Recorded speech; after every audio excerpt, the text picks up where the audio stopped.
अस्सलाम वालेकुम स्टूडेंट्स। आज का जो हमारा टॉपिक है वो है बायो एनर्जेटिक्स।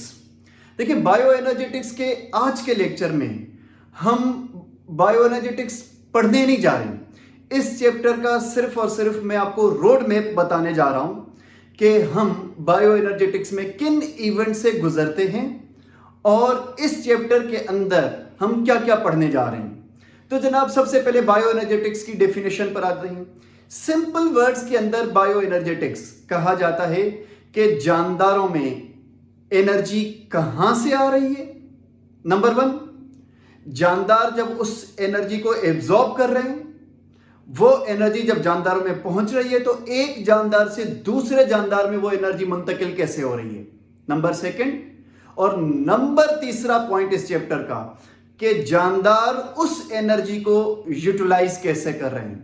आप इसको बायो एनर्जेटिक्स की डेफिनेशन कह सकते हैं। एक दफा फिर से कि भाई लिविंग ऑर्गेनिजम्स एनर्जी हासिल कहां से कर रहे हैं, किस तरह से हासिल कर रहे हैं। मतलब प्लांट्स सनलाइट से एनर्जी किस तरह से जो है वो हासिल कर रहे हैं। दूसरे नंबर पर जो स्टेप है इस चैप्टर का कि भाई प्लांट्स को जब एनिमल ईट करते हैं तो वो एनर्जी एनिमल्स में कन्वर्ट हो जाती है। फिर प्राइमरी कंज्यूमर्स को सेकेंडरी से टर्शरी ये एनर्जी जो है कन्वर्ट हो रही है एक एनिमल से दूसरे एनिमल की तरफ, और फिर एनिमल या जानदार उस एनर्जी को यूटिलाइज कैसे करते हैं। ये 3 पॉइंट्स हम इस चैप्टर के अंदर इस चैप्टर के इंट्रोडक्शन में पढ़ते हैं। चैप्टर बायो एनर्जेटिक्स को हमने 2 जो है वो पोर्शंस के अंदर डिवाइड कर रखा है। सबसे पहले हम इसमें पढ़ते हैं फोटोसिंथेसिस और दूसरे नंबर पर पढ़ते हैं हम लोग सेल्यूलर रेस्पिरेशन। फोटोसिंथेसिस में हम पढ़ते हैं कि भाई सूरज की रोशनी को प्लांट्स एब्जॉर्ब कैसे करते हैं, और उसके बाद सेल्यूलर रेस्पिरेशन में हम ये पढ़ते हैं कि जानदार इस एनर्जी को जो फोटोसिंथेसिस से बनी है यूटिलाइज कैसे करते हैं। तो जनाब, आपको क्लियर कर दूं कि हम किन इवेंट से गुजरेंगे, हम इस चैप्टर में क्या पढ़ने जा रहे हैं। थोड़ा सा मैं आपको इस चैप्टर का रोड मैप बता दूं। स्टूडेंट्स, सबसे पहले आपको बता दूं कि फोटोसिंथेसिस का जो प्रोसेस होगा वो हम स्टार्ट करेंगे प्लांट से। प्लांट्स में लीफ ग्रीन पार्ट है जो प्लांट्स का, लीफ से आगे जाएंगे तो लीफ के अंदर बहुत सारे सेल्स होते हैं, लेकिन जहां फोटोसिंथेसिस हो रहा होता है स्पेशली वो सेल्स मीजोफिल सेल्स कहलाते हैं। तो मीजोफिल सेल्स के अंदर फोटोसिंथेसिस होता है। मीजोफिल सेल्स के अंदर भी बहुत सारे ऑर्गेनेल्स होंगे, mitochondria, Golgi body and so on. तो मीजोफिल सेल्स के अंदर क्लोरोप्लास्ट नाम का ऑर्गेनेल होता है जो सिर्फ प्लांट सेल्स के अंदर पाया जाता है। फोटोसिंथेसिस क्लोरोप्लास्ट में होता है। क्लोरोप्लास्ट के जब हम स्ट्रक्चर को ऑब्जर्व करते हैं तो आपके सामने मैंने स्ट्रक्चर बनाया है। इसमें ग्रेनम नाम के स्ट्रक्चर होते हैं। ग्रेनम के अंदर थैलाकॉइड मेम्ब्रेन होती है। फोटोसिंथेसिस का जो लाइट रिएक्शन होता है, क्योंकि फोटोसिंथेसिस को हमने डिवाइड किया है light reaction and light independent reaction. तो फोटोसिंथेसिस का जो लाइट रिएक्शन होता है वो थैलाकॉइड मेम्ब्रेन में होता है, और जो डार्क रिएक्शन है वो स्ट्रोमा के अंदर होता है। देखिए, मैं आपको बता दूं कि हमने क्लोरोप्लास्ट के स्ट्रक्चर को 2 हिस्सों में तकसीम कर रखा है, thylakoid membrane and the stroma. तो लाइट रिएक्शन थैलाकॉइड मेम्ब्रेन में होगा और डार्क रिएक्शन या लाइट इंडिपेंडेंट रिएक्शन जो होगा वो स्ट्रोमा के अंदर होगा। इसके बाद जरा लाइट रिएक्शन देखें हम लोग कि भाई इसमें लाइट की जरूरत पड़ती है, और फर्दर जो स्टेप्स हैं वो मैं आपको जो है ब्रीफली एक्सप्लेन करने जा रहा हूं, जबकि डिस्कस करने जा रहा हूं, जबकि उसके बाद हम आएंगे लाइट इंडिपेंडेंट रिएक्शन या डार्क रिएक्शन की तरफ। मैंने यहां पर देखें कि फोटोसिंथेसिस की इक्वेशन लिखी है। फोटोसिंथेसिस की इक्वेशन के अंदर सबसे पहले हमें पता होना चाहिए कि हमें 6 कार्बन की जरूरत पड़ती है, हमें कार्बन डाइऑक्साइड की जरूरत पड़ती है। अब सवाल पैदा होता है कि सर कार्बन क्यों। देखिए, दुनिया में जो हमारे पास फ्यूल का रिसोर्स है वो कार्बन है। मिसाल के तौर पर पेट्रोल कार्बन, गैस कार्बन, कोयला कोल कार्बन, इसी तरह से कार्बोहाइड्रेट्स हम क्या बनाने जा रहे हैं? शुगर बनाने जा रहे हैं, कार्बोहाइड्रेट्स बनाने जा रहे हैं। तो कार्बो लव्स कार्बोहाइड्रेट्स में भी आ गया। दैट मीन्स कार्बन बैकबोन का काम कर रही है। ये लिविंग मशीन हो या नॉन लिविंग मशीन हो, तो जहां पर एनर्जी की नीड पड़ती है वहां कार्बन जरूर आ जाती है। तो कार्बन की जरूरत पड़ती है, उसके बाद वाटर की जरूरत पड़ती है, नंबर 3 पर लाइट की जरूरत पड़ेगी और नंबर 4 क्लोरोफिल की जरूरत पड़ेगी। तो 4 हमारे पास रिएक्टेंट्स होंगे, carbon, water, light and chlorophyll. जो हम बनाएंगे वो कार्बोहाइड्रेट्स बनाएंगे। शुगर बनी यहां पर C6H12O6 और इसके बाद जो बाय प्रोडक्ट्स आई उसमें वाटर एंड ऑक्सीजन। तो प्लांट वाटर और ऑक्सीजन को जो है वो रिलीज करेगा, शुगर बनाएगा, जबकि ये 1, 2, 3 एंड 4 चीजें रिक्वायर्ड होती हैं फोटोसिंथेसिस के रिएक्शन में। अब देखिए फोटोसिंथेसिस के रिएक्शन में सबसे पहले हम लोग देखें कि कार्बन की जरूरत कहां पर पड़ती है, वाटर की जरूरत कहां, और लाइट की और क्लोरोफिल की। इन चारों रिएक्टेंट्स की जरूरत कहां पर पड़ती है। जनाब यहां पर एक छोटा सा मैंने एक मॉडल बनाया है। अगर आप इसमें देखेंगे तो सबसे पहले यहां पर लाइट रिएक्शन हो रहा है। लाइट रिएक्शन में लाइट की जरूरत पड़ेगी। लाइक यहां से लाइट आई, ये लाइट आ रही है, और उसके बाद लाइट रिएक्शन में हमें वाटर की जरूरत पड़ती है। आप देखें यहां पर वाटर, इसकी नीड पड़ी H2O की। उसके बाद जो एक्सक्रिएट आउट हुआ, जो यहां से रिलीज हुई, वो ऑक्सीजन है। कैसे, मैं आपको डिटेल में बताने वाला हूं। देन इस लाइट रिएक्शन की मदद से हमने 2 एनर्जी रिच मॉलिक्यूल बनाए। एक हमने ATP बनाया और दूसरा हमने NADPH बनाया। ये 2 एनर्जी रिच मॉलिक्यूल है हमारे पास। ये हमें चाहिए थे, हमें इनकी जरूरत थी। क्यों जरूरत थी? Because of Calvin cycle, because of dark reaction, because of light independent reaction. अब Calvin cycle, light independent reaction या डार्क रिएक्शन को ट्रिगर करने के लिए, चलाने के लिए हमें एक एनर्जी के मॉलिक्यूल की जरूरत थी, हमें एनर्जी की जरूरत थी। वो एनर्जी हम कहां से ले आते? वो एनर्जी हमने लाइट रिएक्शन में बनाई, और लाइट रिएक्शन को ट्रिगर किया किसने? लाइट ने। हमें लाइट रिएक्शन को भी जो है स्टार्ट करने के लिए, ट्रिगर करने के लिए एनर्जी की जरूरत पड़ती है। वो एनर्जी कहां से आई? वो लाइट से आई। तो लाइट से हमने लाइट रिएक्शन को ट्रिगर किया, रिएक्शन स्टार्ट हुआ, और उसके बाद जो चीजें हमने बनाई वो ATP और NADPH है। ये दोनों एनर्जी रिच मॉलिक्यूल हैं, ये हमने बनाए, और इनकी एनर्जी को यूटिलाइज करेंगे हम केल्विन साइकिल में, या लाइट इंडिपेंडेंट रिएक्शन में, या डार्क रिएक्शन जिसे कहा जाता है। उसमें जब हम इन दोनों मॉलिक्यूल्स की एनर्जी को यूज करेंगे, यूटिलाइज करेंगे, तो हमारे पास शुगर बनेगी, हमारे पास कार्बोहाइड्रेट बनेगा, यहां पर मैंने मेंशन किया है। और इस रिएक्शन में हमें कार्बन डाइऑक्साइड की भी जरूरत पड़ती है। तो कार्बन डाइऑक्साइड की जरूरत पड़ेगी और शुगर बनाएंगे। अलबत्ता जो एनर्जी हमने यूटिलाइज की, उन दोनों मॉलिक्यूल का स्ट्रक्चर कन्वर्ट हो जाएगा NADP में और ADP में। मतलब जो ATP था, एनर्जी रिच था, इसको हमने यूज किया केल्विन साइकिल में, ATP कन्वर्ट हो गया ADP में, एडिनोसाइन डाइफॉस्फेट, और NADPH कन्वर्ट हो गया NADP में।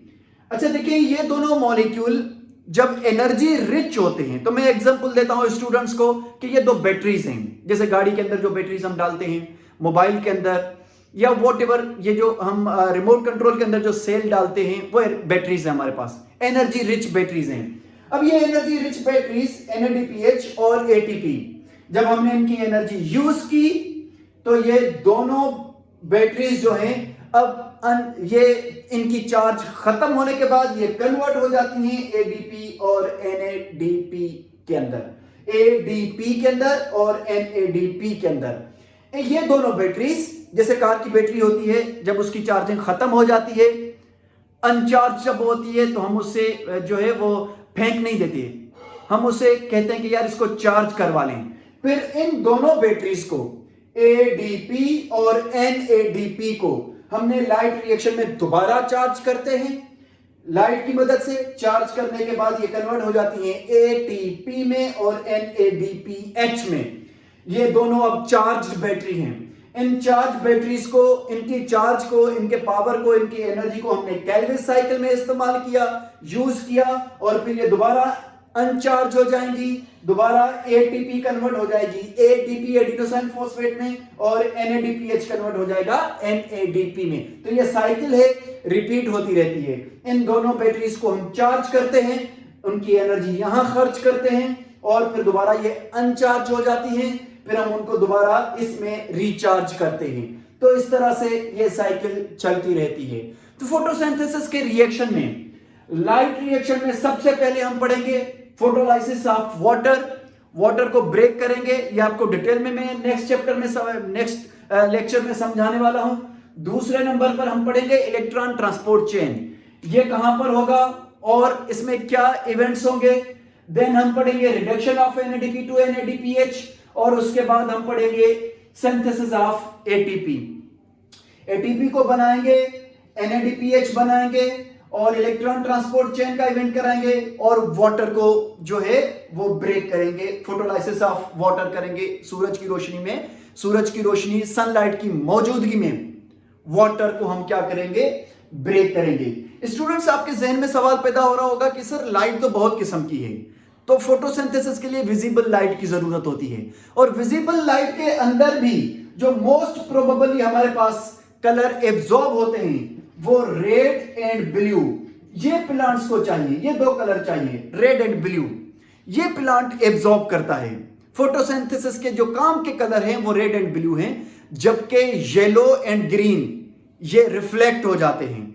ये सनलाइट जब आती है तो ये जब लीफ से हिट करेगी तो येलो एंड ग्रीन रिफ्लेक्ट हो जाएगी, इसीलिए हमें प्लांट्स जो हैं almost leaves yellow and green या पेल ग्रीन नजर आते हैं, जबकि रेड और ब्लू कलर जो होगी वो एब्जॉर्ब होगी।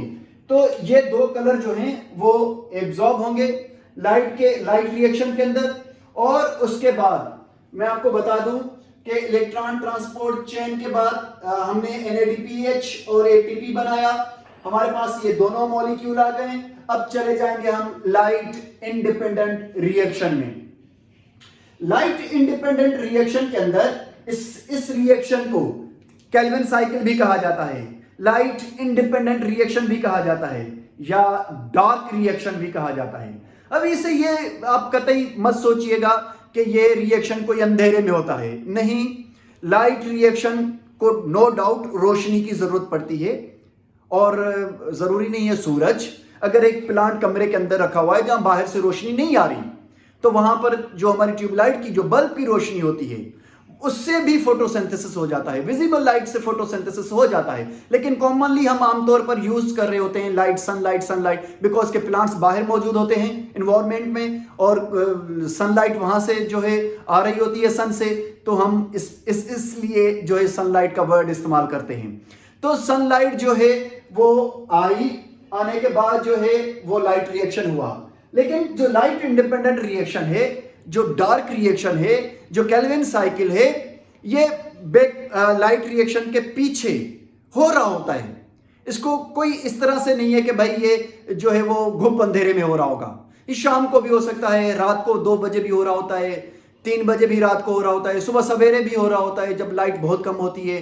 सिर्फ और सिर्फ आपके जहन में एक चीज आनी चाहिए कि लाइट इंडिपेंडेंट रिएक्शन में लाइट की जरूरत नहीं पड़ती।